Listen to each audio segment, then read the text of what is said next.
We'll take our next question right here. All right, so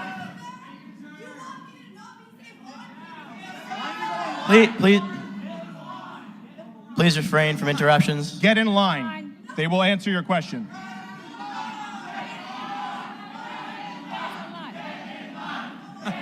All right, so I wanted to start off.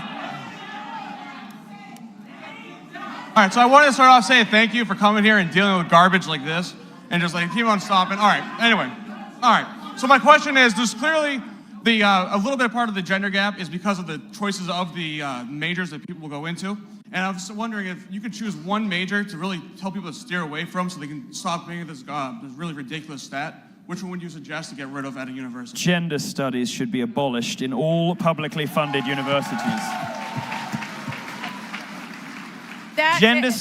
Students who go to study gender studies, particularly at federal funded universities, come out dumber than when they went in. They come out believing lies. They come out with their critical faculties impaired, not improved. They come out more fragile than they arrived. They come out less able to have stable relationships with people, less able to cope in the world of work, less able to be functional, well-rounded human beings. Gender studies departments are damaging young people. They should be shut down. Well, okay, yeah. I would just suggest that some of you will think that we're overstating our position, and I suggest you watch a weekly video blog that I have called The Factual Feminist. And each week I try to, using the best sources I can, to tell the truth on gender issues, to correct myths, to correct hyperbole, and to suggest that this particular philosophy is not only, not only in terms of the wage gap, not only does it misunderstand the wage gap, the typical teachings of gender study, and not only are you likely never to close the gap if you study something like that, but it's also, as Milo said, I see this very bitter, divisive, paranoid philosophy. It's ideology pretending to be scholarship. It's propaganda pretending to be fact. And history, and I urge some of the radicals in the room, because you're not always going to be radical. Some of you will change. Some of the best anti-Marxists were once Marxists, so I'm waiting for you to, emerge.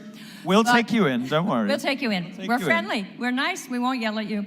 But the thing is, a lot of you want to be, I see the passion and I see the earnestness, and you're young, you want to change the world, you want to do it now, and you're on the right side of justice, and you think that, but here's the thing, if you're on the right side of justice, history suggests you need a good grasp of reality.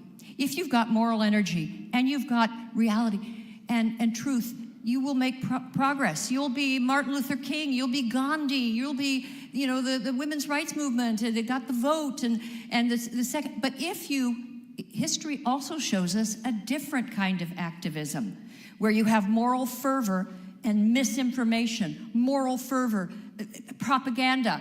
That is conducive to fanaticism. That is conducive to zealotry. And what I'm seeing on the campus and in this room tonight is the zealotry, the fanaticism, this eagerness to shut people down, this eagerness to silence, to censor. You've got to rethink it. If you want to close the gender pay gap, women should start lining up for trade school to go roofing in Florida in the summer. They can't hire you fast enough. Problem solved.